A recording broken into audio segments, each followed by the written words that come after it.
Bonjour, les lundis de l'histoire par Jacques Le Goff. Nous allons vous parler ce matin d'un des grands personnages du Moyen-Âge. Le seul inconvénient, c'est qu'il n'a très probablement pas existé.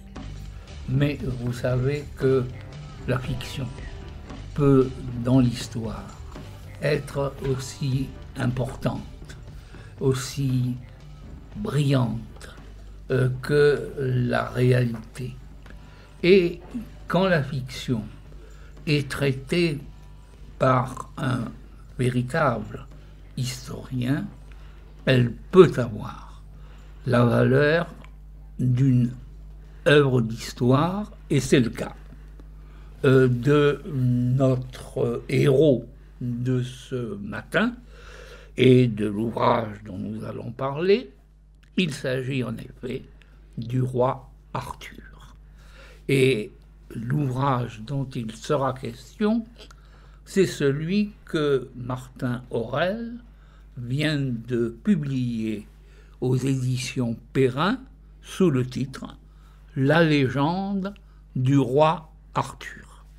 Et pour en parler, sont réunis autour des micros des lundis de l'histoire l'auteur, Martin Aurel, professeur à l'université de Poitiers, et notre invité, que vous connaissez aussi, car il a déjà participé au lundi de l'histoire. Il s'agit de Michel Pastoureau, qui est directeur d'études à l'école pratique des hautes études. Martin Aurel, la légende du roi Arthur, je dirais que le titre même de votre ouvrage laisse entendre que vous ne croyez pas à l'existence historique du roi Arthur. Oui, en effet, il n'y a pas de document qui atteste l'existence d'un roi de la Grande-Bretagne qui se serait opposé aux Anglo-Saxons, qui aurait remporté 12 batailles avant de périr. On ne sait pas très bien s'il est mort, s'il n'est pas mort, s'il survit. C'est bien évidemment le cas. Il n'a pas pu exister en tant que tel. Nous avons cependant un nom, Arthur, qui est extrêmement populaire dans l'aristocratie irlandaise installée dans l'ouest de la Grande-Bretagne, dans le royaume du Dalriada. Et parmi ces aristocrates, il y a une fascination pour ce personnage. On a 7 occurrences de ce prénom, Arthur, parce que le personnage est mythologique et légendaire. Il renvoie effectivement à l'ours, mais Michel Pastoureau a écrit de très belles choses là-dessus. Je ne vais pas non plus intervenir à sa place. Je l'attends d'ailleurs au tournant. Est-ce qu'il a existé? Est-ce qu'il n'a pas existé? Vous savez, Roland, si on n'avait pas eu une ou deux mentions des annales royales, on ne connaîtrait pas probablement son existence de ce comte de Bretagne. Il y a peut-être dans la nuit au 6e, 7e siècle un personnage qui a pu donner lieu à une mythologie, à des légendes qui se sont greffées sur lui. Il y a quelque chose de frappant. En 570, quand il apparaît pour la première fois dans une élégie à la gloire des chevaliers celtes bretons qui se sont battus contre les anglo-saxons à la bataille de Catterick, il y a une comparaison de ces guerriers tombés sur le champ d'honneur. L'un d'entre eux donnait autant d'ennemis en pâture au corbeau qu'Arthur. Et un certain nombre de philologues disent qu'il est très rare que ce genre de comparaison ait lieu avec des personnages de la mythologie. Mais là encore, si il y a un aristocrate irlandais de l'ouest de la Grande-Bretagne qui était cet Arthur, nous n'en savons pas grand-chose. Et dans l'état où la légende est arrivée jusqu'à nous, ces hauts gestes, ces hauts faits sont tellement exaltés, déformés, agrandis qu'ils ne correspondent bien entendu à aucune réalité. Donc, sur cet Arthur-là, nous n'avons aucun document qu'on puisse appeler historique, et toute la documentation est fondée sur des œuvres littéraires. Voilà, très tardive aussi, la mention, l'historicisation, si vous voulez, le fait de faire entrer Arthur comme un personnage historique ayant existé dans des annales, Cela apparaît au IXe siècle dans des œuvres latines, dans les Annales de Cambrie, dans l'Historia Britonum d'abord, où on essaie de donner une date précise à ces événements. Mais là, nous sommes dans une époque très très tardive, par 3 siècles, 4 siècles après les événements que ces œuvres sont censées décrire. Bon, je voudrais d'autre part, comme nous le faisons habituellement, pour que nos auditeurs aient un cadre chronologique, que vous expliquiez rapidement les raisons pour lesquelles vous avez donné un sous-titre chronologique. 550, 1250, c'est-à-dire quelle est la période que recouvre votre ouvrage? Oui, c'est une très vaste période, presque un millénaire. Elle commence en 570 par la première mention d'Arthur dans ce poème à la gloire des Gododines, de cette tribu celte, et il finit avec le grand cycle, la fin du grand cycle du Graal, autour de 1240, en prose. Au milieu, vous avez 2 moments cruciaux, clés, 2 personnages exceptionnels, bien sûr, Geoffroy de Monmouth et Chrétien de Troyes, qui ont donné un essor inattendu à cette légende, qui était assez locale, qui était assez centrée sur le monde breton. Michel Pastoureau, cet Arthur, est-ce que vous l'aviez déjà rencontré dans vos recherches, dans vos travaux, et est-ce que l'Arthur de Martin Aurèle, si j'ose dire, vous intéresse?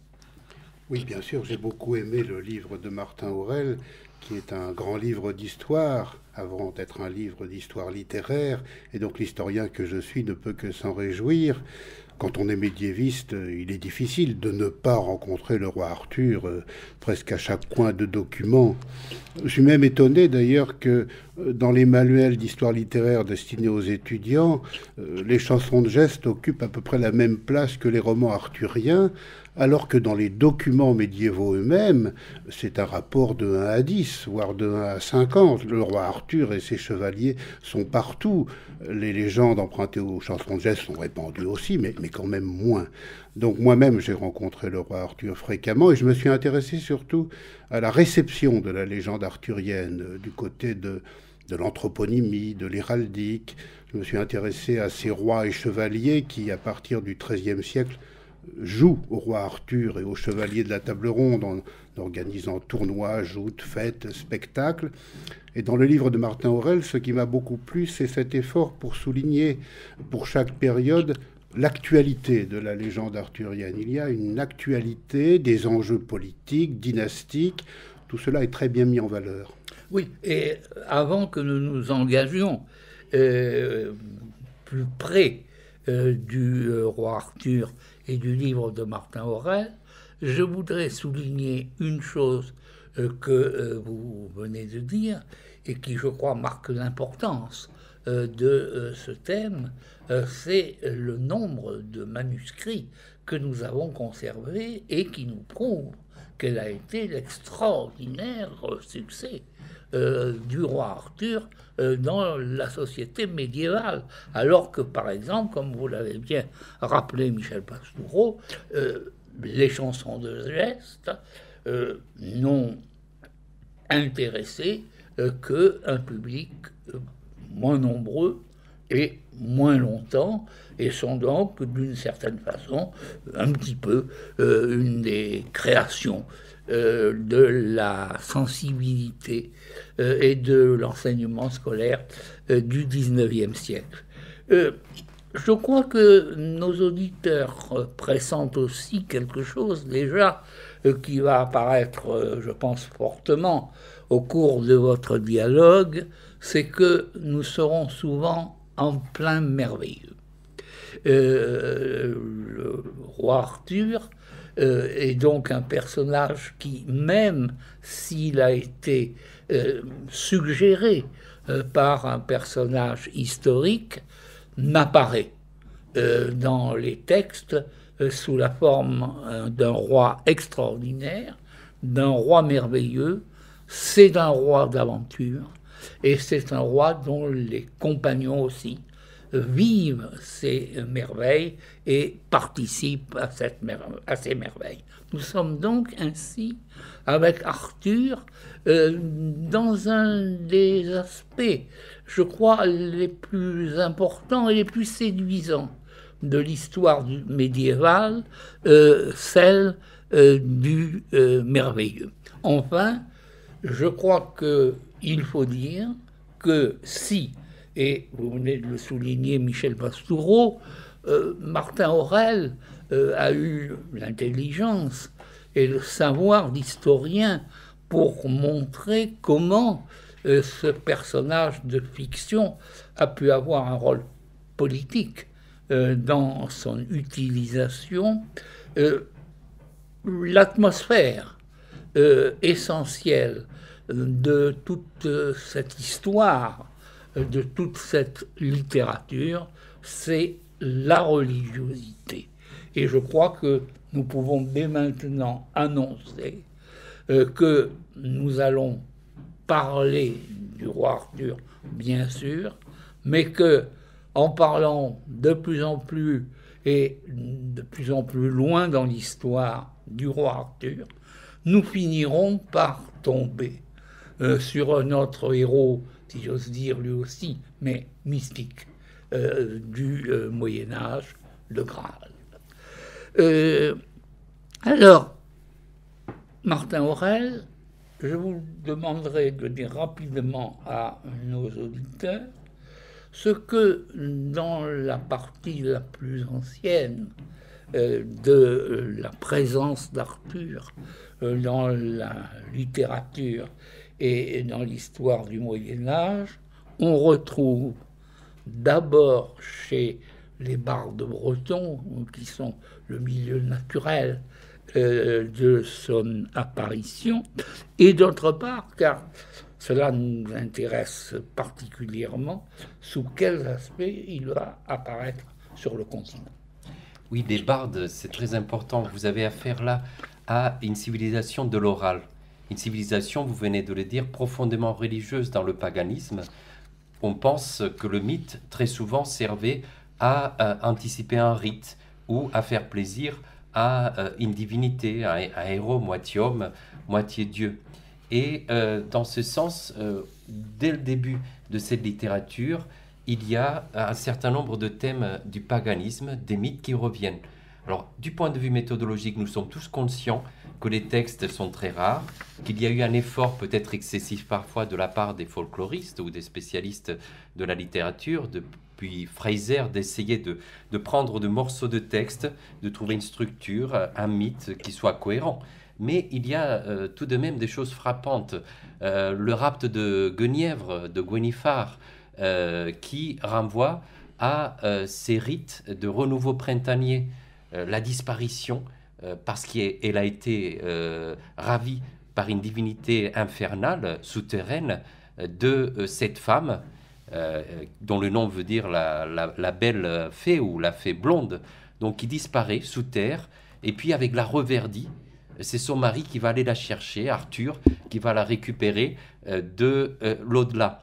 Ou bien vous avez tout ce qui concerne la recherche de talismans dans l'Imrama, dans ses voyages maritimes qui part au-delà des mers, dans des fées merveilleuses, vers des fées merveilleuses, dans des îles d'éternelle jouvence, où l'on reviendra avec des chaudrons, par exemple, d'abondance. Bon, il y a donc tout un ensemble de mythes qui reviennent continuellement dans cette littérature dès le début, dans la poésie qu'on appelle la poésie cymbrique, en raison de sa langue, c'est la langue galloise, la langue des Celtes, des Bretons originels de l'île.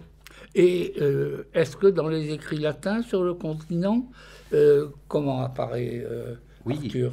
Arthur, progressivement, va passer effectivement de l'île vers le continent grâce à un certain nombre de bardes, mais qui ont une capacité extraordinaire. C'est des polyglottes, comme Blédry Abcadifor, des latimiers, comme on dit à l'époque, des passeurs. Ils passent non seulement la Manche, mais ils passent aussi du monde païen au monde chrétien, du monde de l'oralité bretonne, des langues extrêmement difficiles, d'autant plus que les Bretons sont acculés au pays de Galles ou bien sûr en Irlande. En Irlande, c'est une autre chose, c'est pas du tout la même langue, ou bien en armorique. Eh bien, c'est une langue qui est relativement peu utilisée, en accédant au latin, en accédant aussi à l'anglo-normand, à une langue romane, le français, puisque nous sommes à l'époque des conquêtes normandes, à partir de 1066 de l'île, il y a donc une diffusion sur le continent.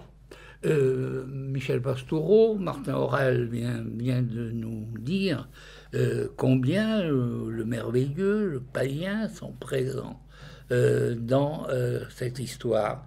Alors, il y a un personnage que l'on a pu assimiler à Arthur et qui est un de ceux que vous avez le mieux étudié dans votre œuvre, c'est l'ours. Oui. Est-ce que c'est un roi ours, un homme ours? Arthur est probablement à l'origine de ces différents mythes une sorte de divinité ursine qui s'est transformée en figure littéraire progressivement et qui a greffé sur sa personne différents schèmes et différents thèmes. Ce qui est frappant, c'est que dans les romans en littéraire, en langue vernaculaire, cette dimension ursine n'apparaît pas beaucoup. Mais en revanche, le nom même du roi Arthur, c'est le nom de l'ours dans les langues celtiques. Et les clercs qui écrivent en latin le savent, puisque l'un d'entre eux, au XIIIe siècle, dans une note marginale, explique que le nom de Arthur sonne terriblement comme le nom de l'ours, dit-il. D'autre part, Michel Pastoureau, vous avez montré comment, dans cette description de l'ensemble des animaux comme un royaume, au cours du Moyen-Âge, la royauté est passée de l'ours au lion. Il n'est donc pas anormal que, s'agissant d'un roi, le roi Arthur, nous trouvions aussi un ours. Martin Aurel, j'ai particulièrement apprécié la façon dont vous montrez que l'efflorescence, l'essor du roi Arthur, qui se produit au XIIe siècle, est un aspect de cette grande floraison culturelle et littéraire de cette époque, si bien qu'on l'a appelée la Renaissance du XIIe siècle.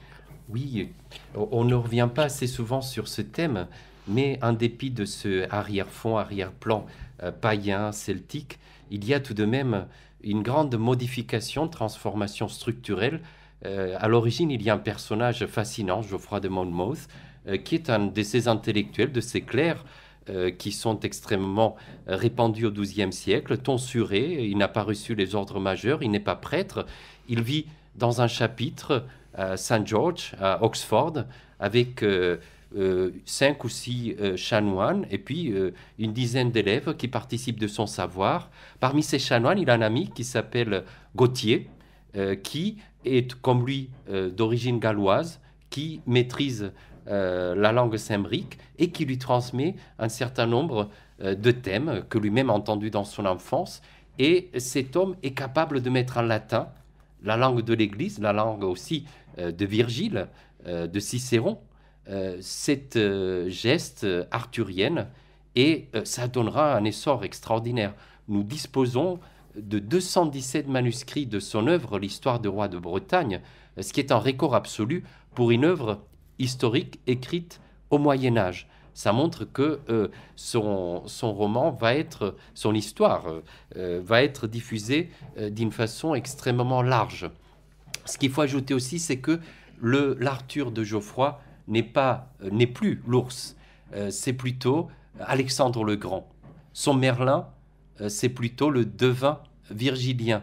Et nous sommes, même par les idées qu'il développe, l'idée de fortune, d'éternel retour, de cycle, nous sommes dans une conception qui est beaucoup plus proche des classiques latins que de ce monde celtique dont il provient et dont il est très fier, parce que un des traits de Geoffroy, c'est aussi son amour pour sa patria, pour sa patrie galloise. il voit que son mécène, Robert de Gloucester, est en train d'encourager Guillaume de Malmesbury ou d'autres clercs à écrire l'histoire très favorable des Normands, qui méprisent les Gallois, parce que les Gallois, pour eux, ce sont des abrutis. Même Chrétien de Troyes, en parlant de Perceval, il dit que les Gallois sont comme en nature pire que des bêtes en pâture. Donc Geoffroy va dire, c'est pas du tout vrai. Nous autres Gallois, nous descendons des Troyens, comme les grandes nations européennes. Nous avons fondé les villes en Grande-Bretagne en détruisant les géants sauvages qui occupaient l'île avant notre avènement. Et nous avons aussi une très grande civilisation urbaine. Si maintenant nous nous cachons dans les forêts, dans les montagnes du pays de Galles, c'est parce que nous préférons, comme les anciens, les grands peuples, la liberté à l'esclavage, au prix de la pauvreté, au prix de beaucoup de renoncements. Vous voyez, donc on est dans un contexte mental qui n'a plus rien à voir, ou très peu, avec ce paganisme un peu primitif dont on parlait tout à l'heure. Nous sommes bien en plein Renaissance du XIIe siècle. Et chez Geoffroy de Monmouth, comment apparaît Arthur? D'abord, je crois qu'il faut que nous, certains, beaucoup peut-être de nos auditeurs l'attendent, que nous parlions d'un de ces attributs que l'on rencontre habituellement chez ces souverains historiques ou fictifs. Dans ce monde de guerriers, ils ont une épée extraordinaire. Oui, c'est vrai, il y a Caliburn, c'est le terme qui apparaît déjà dans le Mabinogi et qui surtout est repris par Geoffroy de Monmouth. On sait que cette épée a été forgée dans un monde mystérieux. Il y a un texte qui parle même d'Avalon, qui est justement l'île vers laquelle Arthur doit revenir après sa blessure pour être soigné par des fées aimantes, dont Morgane. Eh bien, c'est aussi dans ces lieux que l'épée a été forgée. Ce qui est fascinant aussi, c'est que Excalibur, ou Caliburn, Durantaille en langue celtique, d'après un chroniqueur anglo-normand de la fin du XIIe siècle, Roger de Howden, aurait été donné par Richard Cœur de Lion quand il est allé en Sicile à son cousin Tancrède, Tancrède de Hauteville, quelqu'un qui appartenait au monde anglo-normand. Et il y a donc là cette continuité un peu partout dans le continent, pas seulement en Angleterre ou en Bretagne armoricaine, mais jusqu'en Italie, jusqu'en Sicile. Vous le savez mieux que moi, puisqu'on pense aussi que la demeure d'Arthur est l'Edna, et nous reprenons là encore ce thème de la diffusion extrêmement large partout en Occident de la légende. Oui, et nous voyons bien comment les thèmes historiques se rencontrent pendant cette période, aussi bien à propos de personnages proprement historiques que de personnages essentiellement fictifs comme Arthur. C'est la période où on imagine, alors que l'on pense que Arthur attend de revenir sur Terre, soit dans l'île d'Avalon, soit au fond du cratère de l'Etna, on s'attend à ce que l'empereur Frédéric Barberousse, qui s'est noyé en Turquie à la croisade, revienne lui aussi. Nous voyons comment dans cette époque et dans cette création littéraire, l'histoire et la fiction, le roman et la chronique se mêlent. Michel Pastoureau, est-ce que ce sont des thèmes que vous avez rencontrés, ces thèmes de séjour dans l'au-delà, ces thèmes d'épée exceptionnelle? Oui, le thème de la possession d'un objet magique, par exemple, qui donne le pouvoir, se rencontre dans de nombreuses légendes, latines, celtiques, germaniques aussi, calquées sur les mêmes schèmes. Ce qui me frappe, c'est aussi la diffusion très précoce de l'iconographie que j'ai rencontré au cours de mes différentes recherches. Le roi Arthur est présent dans les images de très très bonne heure et dans des endroits inattendus. Par exemple, dans des vallées perdues des Dolomites, dès la seconde moitié du XIIe siècle, on trouve des scènes de différents épisodes arthuriens qui sont peut-être empruntés à des textes littéraires, mais peut-être aussi à des traditions orales plus anciennes, ce qui montre que la légende et le personnage ont circulé très tôt dans une large partie de l'Europe occidentale et qu'elle est connue de bonne heure et qu'elle prend une actualité dans cette deuxième moitié du XIIe siècle dont nous allons parler sans doute maintenant. Oui, dans l'histoire médiévale, nous savons, même si des émissions de radio ne nous permettent pas d'illustrer nos débats par des images, quelle a été l'importance de l'image. Et ce qui est très frappant, c'est de voir apparaître si tôt sur le continent le personnage d'Arthur. Vous avez cité des images peu connues, certaines le sont davantage, et Martin Aurèle en parle assez longuement, et il a pu même les faire représenter dans le livre. Je pense aux sculptures de la cathédrale de Modène et au pavement de la cathédrale d'Otrante. Qu'est-ce qu'on y voit? Qu'est-ce qu'on y voit? C'est un personnage qui est très positif à Modène, puisqu'il est en train de récupérer, d'aller chercher sa femme Guenièvre, qui a été ravie.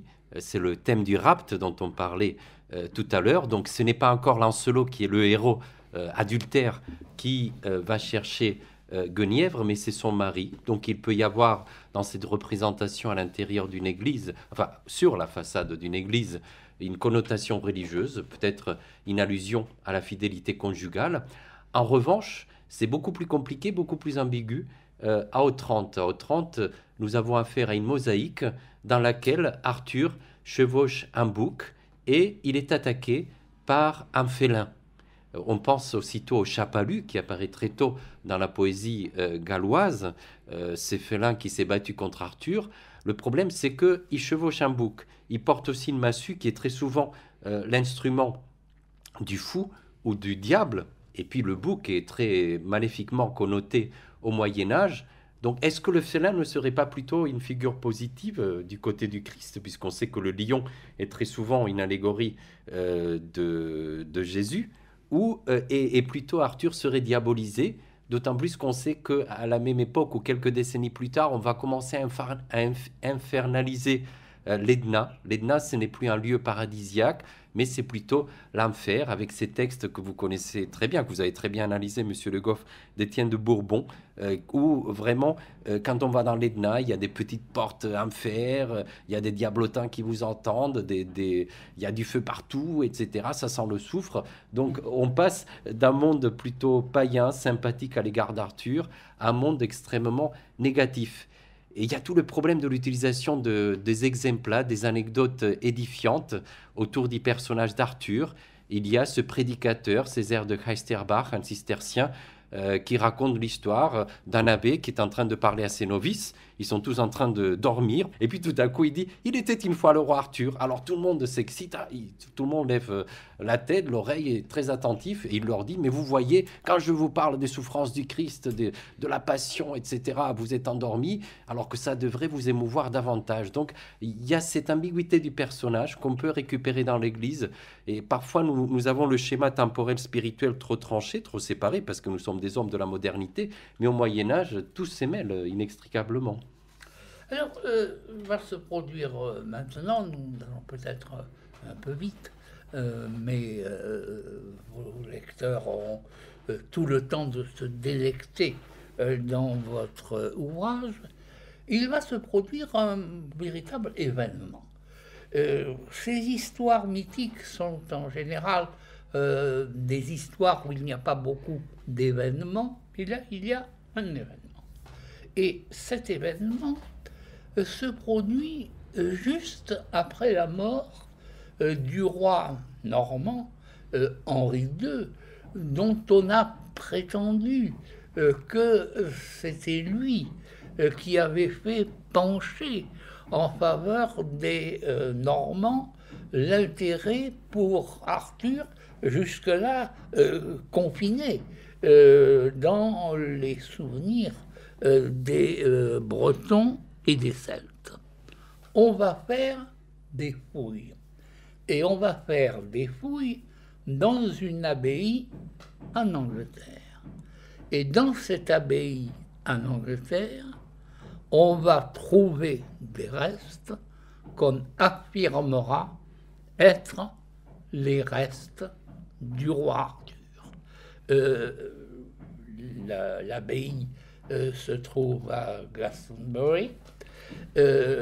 Ces fouilles sont faites en 1190, en 1191, et nous avons là, sans aucun doute, un tournant. Oui, tout à fait. On a peut-être trop exagéré du côté du mécénat d'Henri de Plantagenet, alors qu'à juste titre, des collègues anglais ont fait remarquer que du vivant d'Henri II, c'était une matière plutôt dangereuse pour les Anglo-Normands, pour les Angevins, parce qu'elle appartenait encore aux Celtes, on le voyait pour Geoffroy de Monmouth. Et il y a quelque chose qui est très significatif. Vasse, le traducteur en français de Geoffroy de Monmouth, quand il arrive aux prophéties de Merlin, il dit « Oh là là, c'est très mauvais, ça sent le soufre. Merlin, ce sont des prophéties anti-anglaises, anti-normandes, pardon, et il faut surtout pas les traduire. » Il dit « Je ne veux pas les traduire parce qu'il ne veut pas se brouiller avec son mécène, il ne veut pas se brouiller avec Henri II. » Donc, d'une certaine façon, il s'auto-censure. En revanche, quand nous arrivons aux années 1180-1190, on voit que Giraud de Bari dit que si les Normands vont en Irlande, c'est parce que le roi Arthur l'avait fait. Et puis il y a ce tournant merveilleux, 1191, l'invention du tombeau du roi Arthur à Glastonbury, dans le Somerset, là où se plaçait déjà la légende. Et d'ailleurs, c'est à double tranchant. D'une part, on dit aux Celtes, ne songez plus à une sorte de Messie qui va revenir d'Avalon pour vous mener vers la victoire contre nous autres Anglo-Normands. Parce qu'il est mort et enterré. Et puis d'autre part, les ecclésiastiques, les clercs disent, vous voyez, les revenants, ils ne se baladent pas dans la nature, ça n'existe pas. Quand ils viennent, c'est pour donner des messages religieux, mais un sémiéro païen qui serait à Vallon pour revenir, ça n'existe pas. On vient de découvrir le tombeau d'Arthur. Alors pourquoi ces tournants, pourquoi cette récupération progressive d'Arthur par les Angevins, par les Normands, par des rois continentaux d'Angleterre? Probablement parce que Chrétien de Troyes est en train de diffuser ce thème partout sur le continent, dans toutes les cours. On aime les histoires d'Arthur et d'une certaine façon, cela l'aseptise, le personnage. Il n'a plus cette connotation politique de la résistance, de l'irrédentisme gallois ou celte contre les Normands. Martin Aurèle, avant que nous en venions au nouvel Arthur, si j'ose dire, et à la nouvelle passion arthurienne à partir de Chrétien de Troyes, je voudrais que, en adieu en quelque sorte à la première partie de ce débat, nous écoutions le portrait d'Arthur par Geoffroy de Monmouth que vous avez sélectionné pour nos lecteurs. Et puis, vous y avez fait allusion, mais j'aimerais bien que tous les deux, vous disiez un peu plus sur un personnage qui est aussi un des grands personnages de cette histoire et qui, lui, nous emmène franchement dans le merveilleux qui est Merlin. Alors, nous écoutons, si vous le voulez bien, le portrait d'Arthur par Geoffroy de Monmouth. Arthur, vêtu de la cuirasse qui convenait à un si grand roi, se coiffe d'un casque avec dragon, accroche à son épaule son bouclier Pridwen, où était représentée l'image de Sainte Marie, Mère de Dieu, afin qu'il en eût le souvenir mieux présent à la mémoire, se ceint de son épée Caliburne, qui avait été fabriquée dans l'île d'Avalon, et prend dans son poing droit sa lance ronne, lance longue et large. Il attaque les Saxons, rangés en coin, leur ordre habituel de bataille, et vers la fin du jour, l'ennemi se retire sur une hauteur voisine pour s'en faire une citadelle.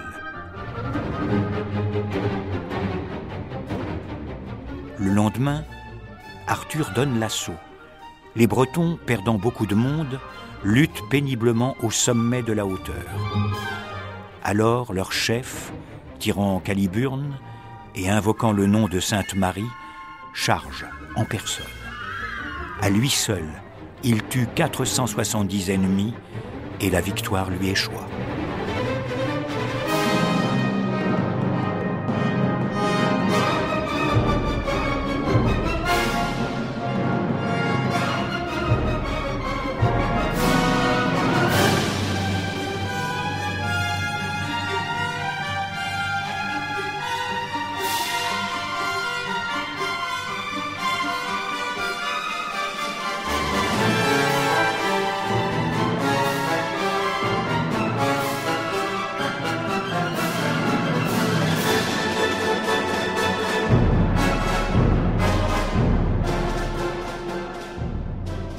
Geoffroy de Monmouth parle de Merlin dans 3 livres. Lesquels?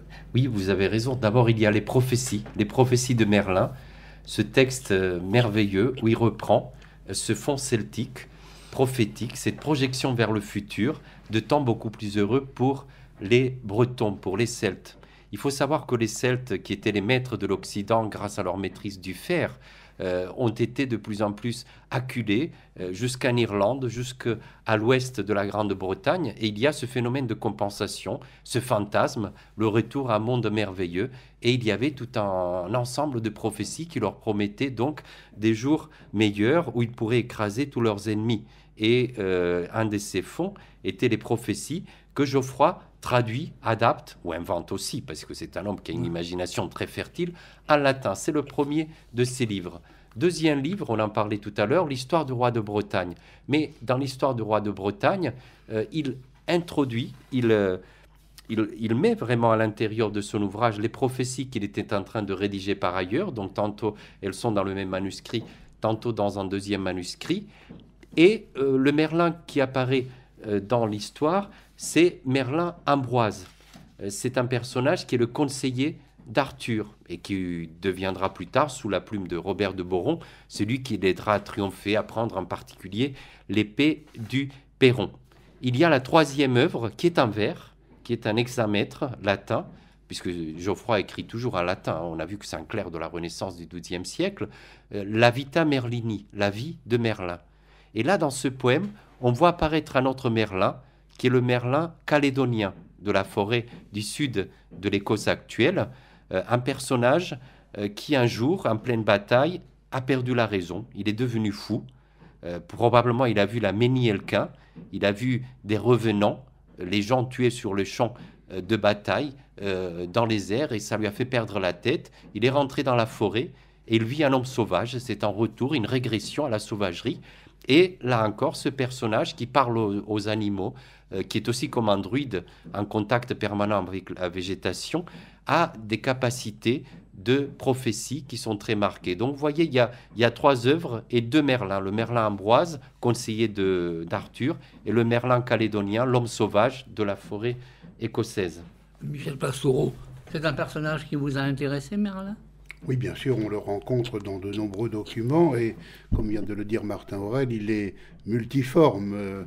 Tantôt, c'est un sage conseiller de plusieurs rois, voire un faiseur de rois. Il a fait Uther Pendragon, le père d'Arthur, roi de Bretagne, et il a fait le roi Arthur, mais c'est aussi un homme sauvage qui vit dans les bois, qui parle aux animaux, qui a des rapports privilégiés avec le monde végétal.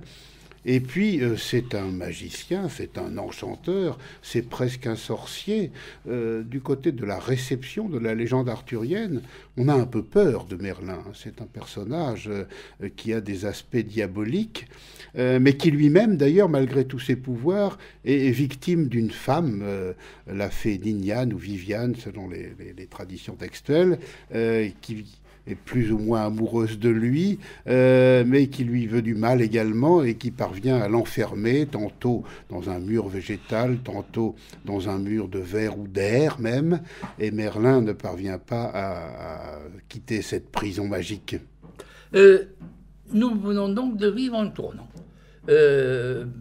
Arthur, héros de la résistance même, des Celtes et des Bretons, a été en quelque sorte conquis par les Normands. Et si l'attitude d'Henri II reste malgré tout une attitude un peu équivoque, il n'y a pas de doute, avec son fils et premier successeur, Richard Cœur de Lion, Arthur est adopté par les rois normands d'Angleterre.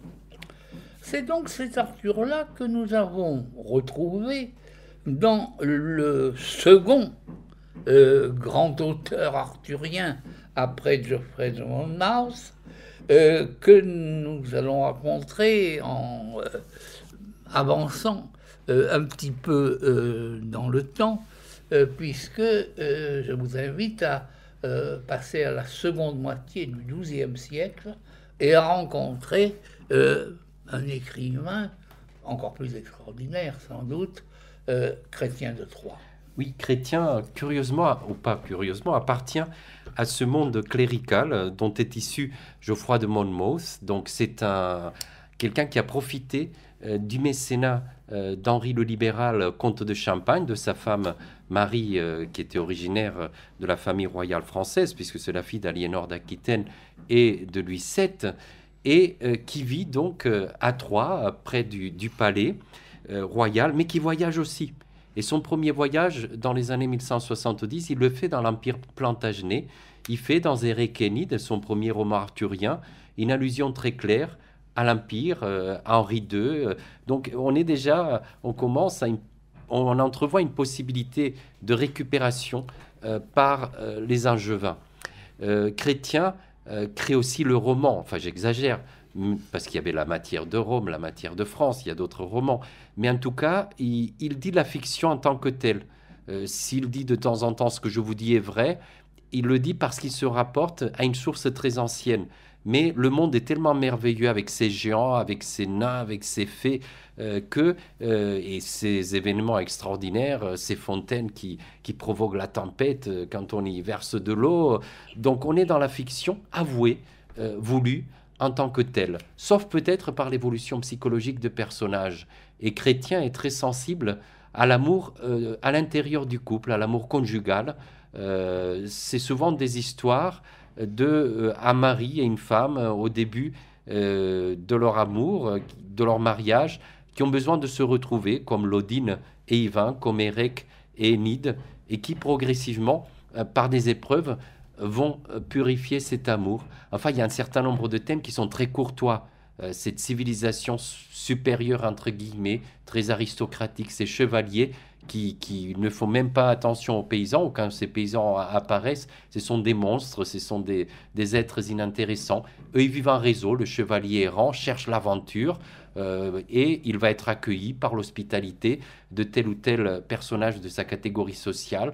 Donc nous sommes dans un monde aristocratique, et curieusement, ces œuvres, elles gardent encore leur oralité, même si elles sont couchées par écrit désormais dans des manuscrits. Elles sont encore en vers, octosyllabes, et elles sont récitées en public. On a beaucoup d'exemples. Il y a même un effet de miroir très réussi dans Le Chevalier au Lion, où une jeune fille est en train de lire à ses parents un roman. Et on discute. Au début d'Yvain, il y a Calogrénon, le cousin du héros, qui raconte une histoire à la cour. Et la cour est pendue à ses lèvres. Donc ces gens aiment écouter des histoires, ils aiment aussi les commenter. Ce sont des initiés qui savent faire des comparaisons entre les différentes œuvres, qui discutent de ces romans, qui en parlent entre eux. Et c'est un moment clé de la sociabilité aristocratique qui a lieu d'ailleurs très souvent dans la chambre aux dames. Alors, avec Chrétien de Troyes, nous entrons en plein dans le monde et dans l'idéologie chevaleresque, et notamment dans ce qu'on appelle désormais, bien que le nom vienne du 19e siècle, l'amour courtois. Je peux vous poser une question personnelle. L'amour courtois, vous croyez que ça existait ou c'est une fiction? Je pense que c'est une fiction, c'est un discours sur la réalité.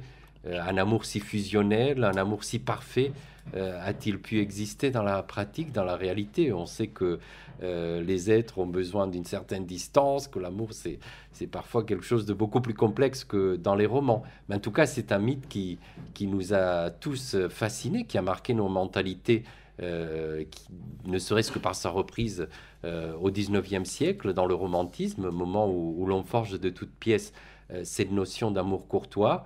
Il y a des choses aussi très curieuses, cet amour très éthéré, très spirituel. Donc, en même temps, c'est un amour adultère, pas chez Chrétien, sauf dans le Lancelot, bien sûr, dans le Chevalier de la Charrette. Mais il y a donc un certain nombre de contradictions. C'est très chrétien, mais en même temps, ça a lieu en dehors du mariage, parce qu'il n'y a pas eu de consentement non plus au moment où les deux contractants se sont mariés. Donc, est-ce que c'est vraiment un mariage pour l'Église qui dit que sans consentement, s'il y a contrainte, il n'y a pas de mariage, donc il n'y a pas d'adultère? Vous voyez, tout est très compliqué, très subtil finalement. Ces hommes du XIIe siècle avaient une grande finesse parfois. Mais vous montrez bien que cette période de la fin du XIIe et du début du XIIIe siècle est une période dans laquelle il se passe aussi dans la société chrétienne de très grandes évolutions. L'une de ces évolutions concerne précisément le mariage, puisque c'est le 4e concile de Latran en 1215 qui exige à la fois et la publication des bans et le consentement mutuel des époux. Et puis, n'oublions pas que à l'arrière-plan de toute cette histoire, vous le dites bien, il y a la croisade. C'est vraisemblablement que par derrière toute cette religiosité, il y a ceux qui marquent la religion occidentale à cette époque, les cisterciens.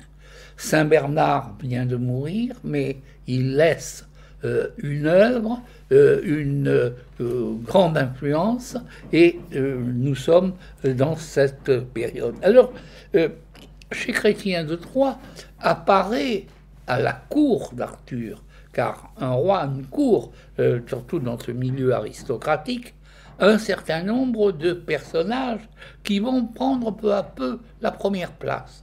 Et c'est là-dessus que nous terminerons dans un instant pour parler de la légende arthurienne dans la première moitié du XIIIe siècle. Mais parmi tous ces personnages, en général positifs, même s'ils ont leur faiblesse, il y a un méchant. Et comment ça s'explique? C'est que le sénéchal. Il n'est que demi-méchant, c'est-à-dire que c'est le demi-frère, c'est le frère de lait du roi Arthur, ils ont eu la même nourrice, et il a des bons côtés puisque c'est sans doute le personnage le plus fidèle au roi Arthur dans toute la légende arthurienne. Mais c'est un personnage agité et querelleur, qui n'est pas aussi courtois que les autres chevaliers de la table ronde, et ses interventions ou son comportement sont toujours cause de désordre, et en général se prête à des épisodes que l'auteur se plaît à raconter. C'est une figure très très intéressante que ce sénéchal du roi Arthur, mais on voit bien que le roi lui est attaché, puisqu'il le défend souvent contre les autres. Le vrai méchant, c'est le fils incestueux du roi Arthur, c'est le traître Mordred, qui a pour mère la demi-sœur du roi Arthur, Morcadès, et qui causera, dans les versions en prose, au début du XIIIe siècle, la ruine de l'univers arthurien et du royaume de l'ogre. Bon, si vous le voulez bien, et malheureusement trop vite, nous allons compléter et terminer cette évocation du monde arthurien et de l'aventure arthurienne avec les textes de la première moitié du XIIIe siècle, avec de grandes innovations. L'une, c'est le passage en général de la poésie à la prose. L'autre, c'est, me semble-t-il, l'émergence de plus en plus grande des compagnons de la table ronde. La table ronde qui existe déjà depuis un certain temps devient maintenant inséparable du roi Arthur. Et, il va y avoir, je dirais presque un autre personnage auquel je crois avoir fait allusion au début de ce débat, c'est que de plus en plus l'activité d'Arthur et de ses compagnons prendra un aspect spirituel, presque mystique, et que dans ce monde, c'est un monde d'aventuriers. Le chevalier errant, et je dirais presque le chevalier par excellence, il va y avoir un but qui va l'emporter sur tous les autres, c'est le Graal. Nous sommes dans le temps de la quête du Saint Graal. De quoi s'agit-il? Oui, le Graal, au départ, chez Chrétien de Troyes, est un élément, un objet merveilleux, mystérieux, qui est porté en procession à la cour du roi pêcheur, alors que tout le monde se tient à table. Les gens regardent, mais on sait aussi qu'il porte une hostie, qu'il sert de ciboire. Mais cet aspect est assez secondaire chez Chrétien. Chrétien est toujours très subtil, il ne formule pas les messages religieux d'une façon carrée, d'une façon claire. Celui qui va donner une théologie très, très structurée, très spéculative, très ouverte aussi, c'est Robert de Boron, qui écrit une dizaine d'années après lui. Et là, il crée toute une mythologie qui ne se fonde plus sur le paganisme, mais au contraire sur les évangiles apocryphes, même sur les évangiles tout court, où le Graal devient l'écuelle dans laquelle le Christ a consacré pour la première fois lors de la scène. Et puis aussi Joseph d'Arimathie, qui est un Milès, qui est un guerrier, un chevalier, ce centurion, a repris le sang du Christ de son côté lors de la crucifixion dans cette même écuelle. Donc c'est un objet qui est à la fois relique et objet liturgique, extrêmement lié à l'Eucharistie, et il faut le retrouver. On ne sait pas trop où il est. Alors, Laqueste dit que Laqueste, c'est un roman fait dans un milieu proche des cisterciens dans les années 1220.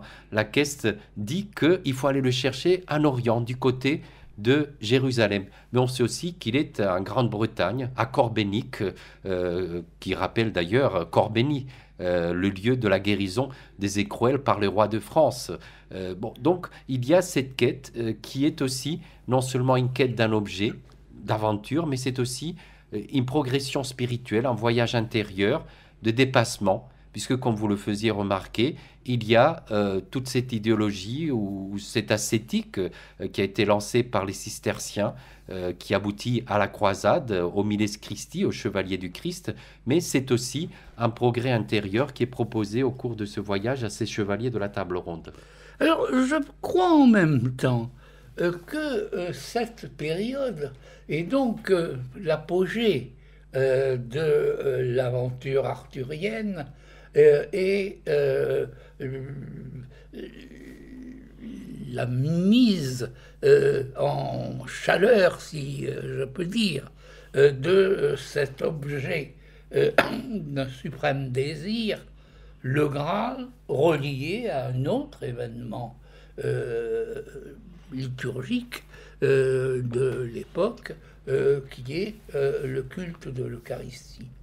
Mais j'ai l'impression, et à vous lire, je trouve que c'est corroboré, que nous sommes aussi dans une période où les créateurs de l'histoire d'Arthur et de l'aventure du Graal ont le sentiment que c'est la fin, que ce monde s'effondre.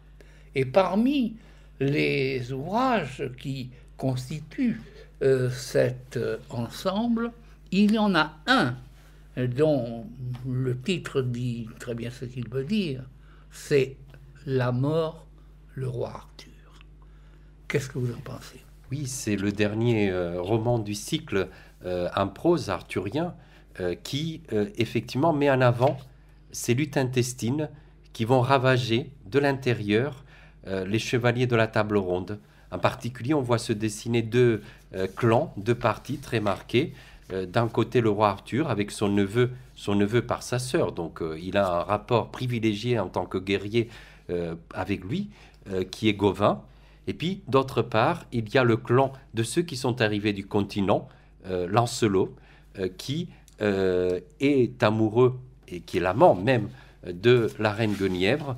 Et ces deux partis vont s'affronter et ce sera la mort, en particulier par l'intervention de Modred, qui est le traître absolu. Et à la fin, Arthur, donc, se retire. Alors, il y a une tentative de christianisation malgré tout. Son cadavre apparaît à la Noire-Chapelle, donc on ne sait pas trop s'il est fait, puisqu'il a emprunté la nef au fait, l'ont emporté avec lui à Avalon, mais en même temps, il est en terre chrétienne. Mais c'est une bataille finale qui est terrifiante, où c'est la fin, c'est l'effondrement d'un monde, et c'est la catastrophe, très pessimiste finalement, comme fin. Ce n'est pas du tout le happy end, mais au contraire, c'est l'effondrement de toute une société. Eh bien, nous donnerons à écouter à nos auditeurs, comme vous l'avez vous-même choisi, un texte célèbre qui, on peut dire, raconte le commencement de la fin. C'est dans le Perceval de Chrétien de Troyes, et c'est le pèlerinage, c'est la cérémonie du Graal que Perceval ne comprend pas. Tandis qu'il parlait de choses et d'autres, un jeune noble sortit d'une chambre, porteur d'une lance blanche qu'il tenait empoignée par le milieu. Il passa par l'endroit entre le feu et le lit où ils étaient assis, et tous ceux qui étaient là voyaient la lance blanche et l'éclat blanc de son fer. Il sortait une goutte de sang du fer à la pointe de la lance, et jusqu'à la main du jeune homme coulait cette goutte vermeille. Le jeune homme, nouvellement venu en ces lieux ce soir-là, voit cette merveille.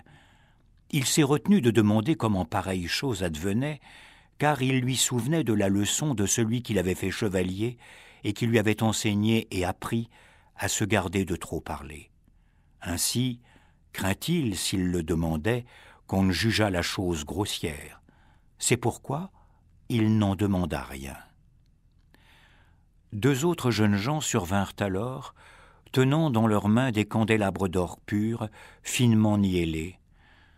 Les jeunes gens, porteurs des candélabres, étaient d'une grande beauté. Sur chaque candélabre brûlaient 10 chandelles pour le moins. Une demoiselle, qui s'avançait avec les jeunes gens, belle, gracieuse, élégamment parée, portait un Graal à 2 mains. Quand elle fut entrée dans la pièce, avec le Graal qu'elle tenait, il se fit une si grande clarté que les chandelles en perdirent leur éclat comme les étoiles au lever du soleil ou de la lune. Derrière elle en venait une autre, qui portait un tailloir en argent. Le Graal, qui allait devant, était de l'or le plus pur. Des pierres précieuses de toutes sortes étaient serties dans le Graal, parmi les plus riches et les plus rares qui soient en terre ou en mer. Les pierres du Graal passaient toutes les autres à l'évidence. Tout comme était passée la lance, ils passèrent par devant le lit pour aller d'une chambre dans une autre.